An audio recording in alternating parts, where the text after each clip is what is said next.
Nung matapos ito'y maimbestigahan sa pangunguna ng ating kasama, Senator Alan Peter Cayetano, ay nabahala po kayo na malinaw na may kawalan ng pananagutan mula sa mga taong responsable sa pagpapatupad ng proyektong ito. Tama po ba yung aking narinig? Tama po kayo, Ginoong Pangulo. Ibig bang sabihin po ay hindi natukoy ng investigasyon ng ating kasamahan ang mga responsabling tao na mayroong kasalanan dito sa bagay na ito? Ginoong Pangulo, ang sa pagkakalam ko, fact-finding lamang po ang ginawa ng Yun nga po. DPWH. Dahil At wala fact-finding- pong mga pangalan na binanggit. Ngayon, kung ako po'y tatanungin ninyo kung sino-sino po ang magiging responsable, sasabihin ko po sa inyo kung sino-sino po itong mga ito. Salamat po, Mr. President, Your Honor, kasi po meron kayong binanggit dito na dalawang Assistant Secretary ng DPWH sa panahon na ginagawa ang proyektong ito na nakatalaga sa Region 3 o Region 2 at tatlong undersecretaries naman ang malinaw na meron ding control sa budget at supervision sa panahon na ito'y ginagawa. Tama po ba? Tama po kayo, Ginoong Pangulo. Para po malaman ng ating kapulungan, maaari po bang sabihin natin kung sino po itong mga taong tinutukoy po ninyo, Mr. President, Your Honor? Maraming salamat, Ginoong Pangulo. Nagtanong na rin po kayo kung sino-sino po itong mga tao. Hindi ko nabanggit sa aking privilege speech.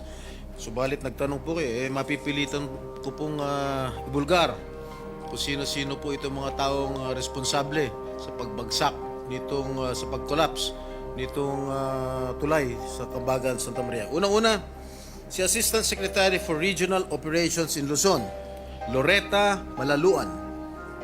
She succeeded Neri Bueno, now Asik Bueno, as Regional 2 Director. The time when the bridge project was already facing structural problems. Siya ang nagrekomenda noong January 2021 na pondohan ang retrofitting na nagkakalaga ng 233.5 million o yung pagsasagawa ng epoxy crack repairs. In March 2022, she formally requested that the project be reclassified from a replacement to a retrofitting strengthening project given the persistent structural issues.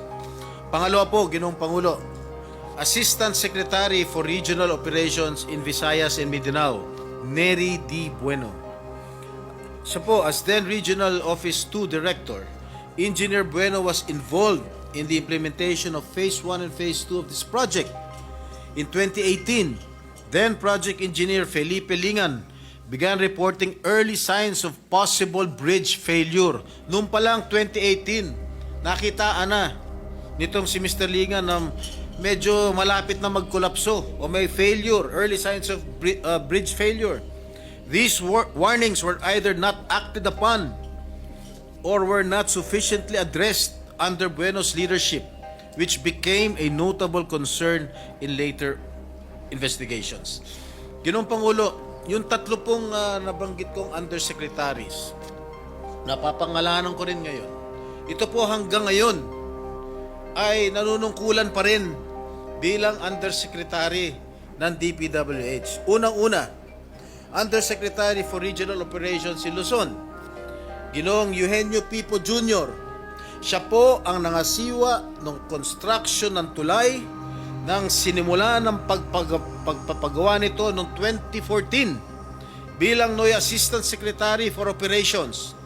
It was under his watch that the early stages of construction proceeded even when structural issues began to surface.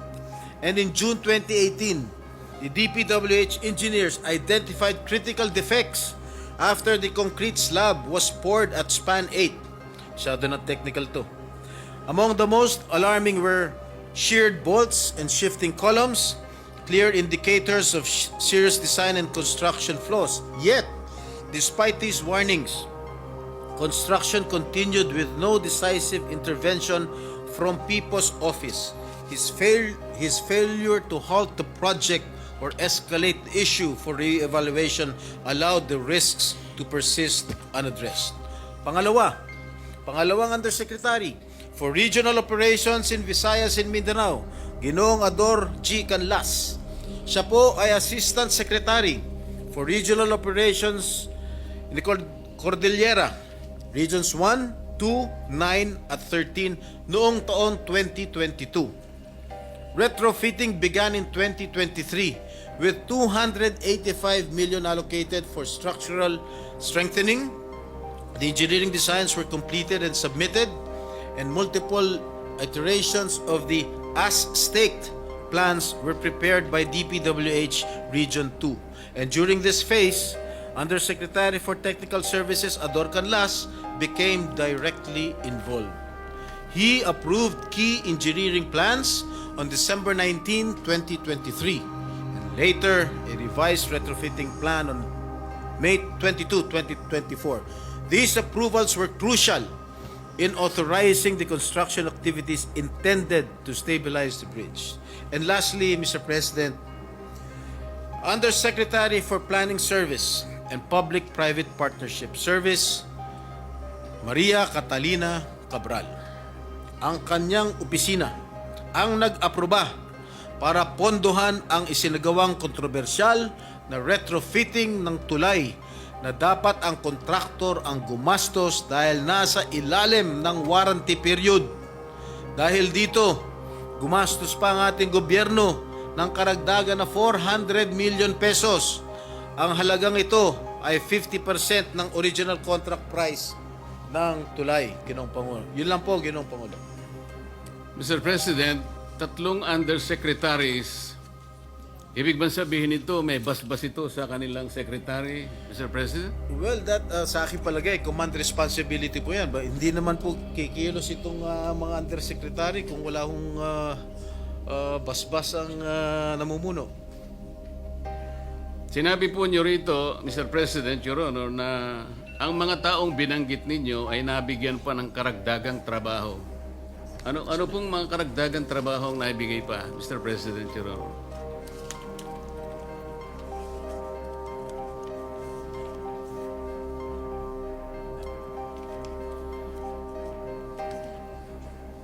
Habang binabasa po ninyo yan, karagdagan sigurong impormasyon, Mr. President, mayroon po akong nabasang isang briefing na dalawa po sa binanggit yung undersecretaries parang nagkaroon po ng pagbabago, atas ng panibagong katungkulan, nagmula mismo sa tanggapan ng DPWH. Tama po kaya yun? Tama po Mr. kayo, President, Your Honor? Tama po kayo, Ginoong Pangulo. At binanggit din po ninyo sa inyong speech, Mr. President, Your Honor, na tila kayo'y nagsususpecha at maring sila pinatutungkulan ng Pangulo nung sinabi niyang mahiya naman kayo.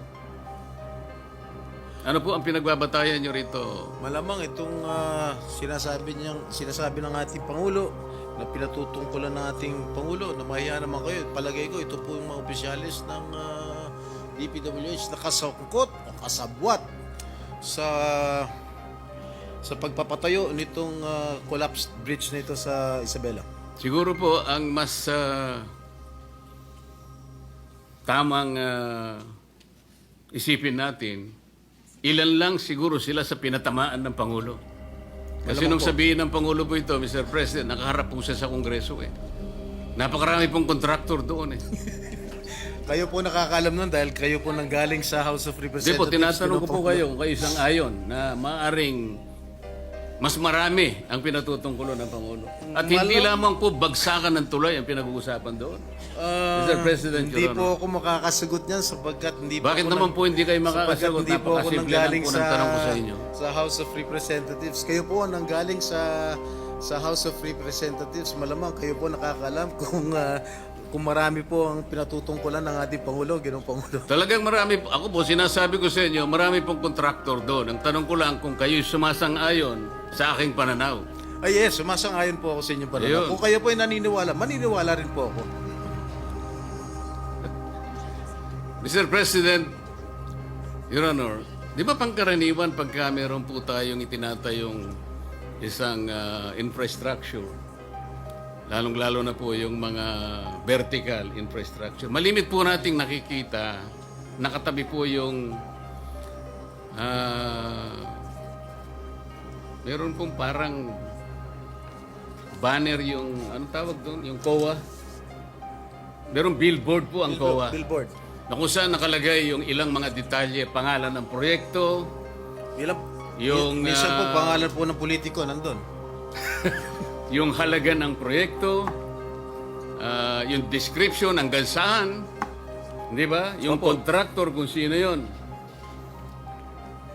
Pero nananatili lang na isang billboard. At hindi naman nagkakaroon ng updated report ang COA kung ilan porsyento na halimbawa after a while ang natatapos.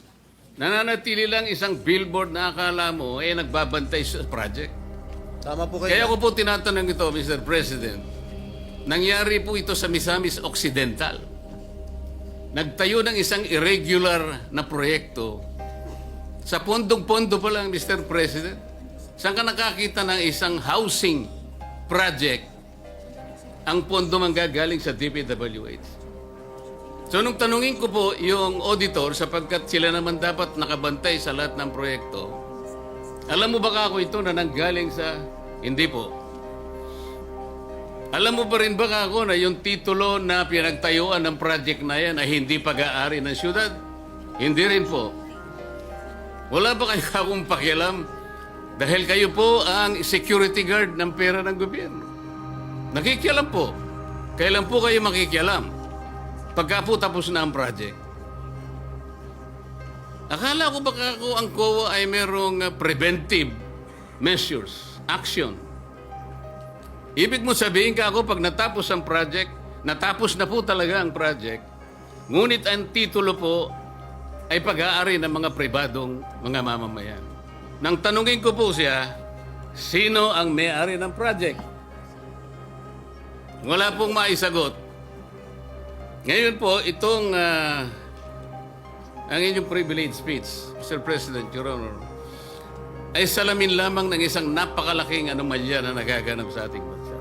At salamat po sapagkat kahit na ito po ay isa lamang sa mga bagay na maaaring makapagbigay po ng alalahanin sa ating mga mamayan sapagkat ito ay pera ng bayan, lalong-lalo na po yung binabanggit ninyong mga opisyal ng pamahalaan na parang kasangkot pa sa mga pangyayaring ito, na maaaring ang pwesto po nila ay nagpalipat-lipat sa ilang mga lugar sapagkat ito pong mga listahan ng mga bumagsak na tulay.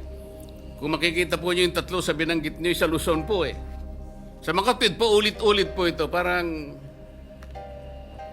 napakasama pong pagsasalamin.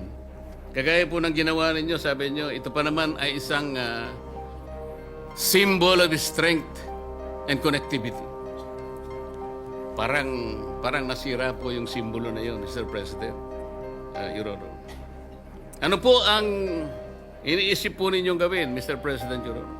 Sana po ay maimbestigahan po itong sa lalong madaling panahon. Inimbestigahan na po ng ating kasama. Dito po sa inyong committee, sa Blue Ribbon Committee, sapagkat ang involved dito ay mga opisyalis ng ating gobyerno.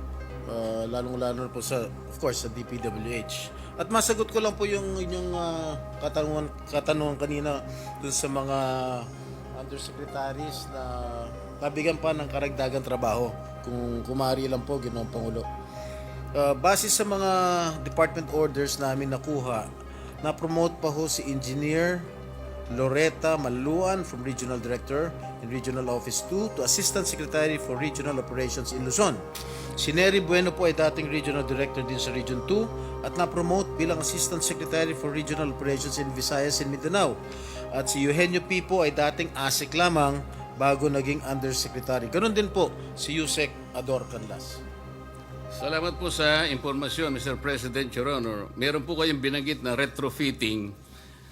Ang ibig po nyo sabihin, Mr. President, Your Honor, ito pong tulay ng Kabagan na ito ay maliban po sa ito'y ginastusan ng pamahalaan, yung retrofitting, ginastusan pa rin po ng ating pamahalaan. Opo, ginastusan pa rin po ng ating pamahalaan. Pagkatapos po ng dalawang gastusan, ito po ay bumagsak. 3 gastusan, hindi lang 2. Tatlo nga po. Ang retrofitting po, ang ibig sabihin po ng retrofitting, para sa pagkakalam ko, hindi po ako inhinyero, no? Sa pagkakalam ko, is to strengthen the structure, Ginoong Pangulo. Pero, gastusan na ng gobyerno ang retrofitting, bumagsak pa rin after so many weeks. Kaya, nakakagulat at gumastos pa ho ng 400 million ang ating gobyerno for the retrofitting cost, Ginoong Pangulo. Babagsak po talaga yung retrofitting. Dapat po, sa aking palagay, dapat po ang contractor po ang dapat mag-shoulder ng expenses ng retrofitting, hindi po ang gobyerno. So 3 beses pong gumasta ang pamahalaan, Mr. President. Opo. At bumagsak. At bumagsak ang pa tulay. rin. So 3 beses pong nasampal ang Pilipino. Tama po kayo. Salamat po, Mr. President. Maraming Thank you, salamat Your po. Honor. Majority Leader.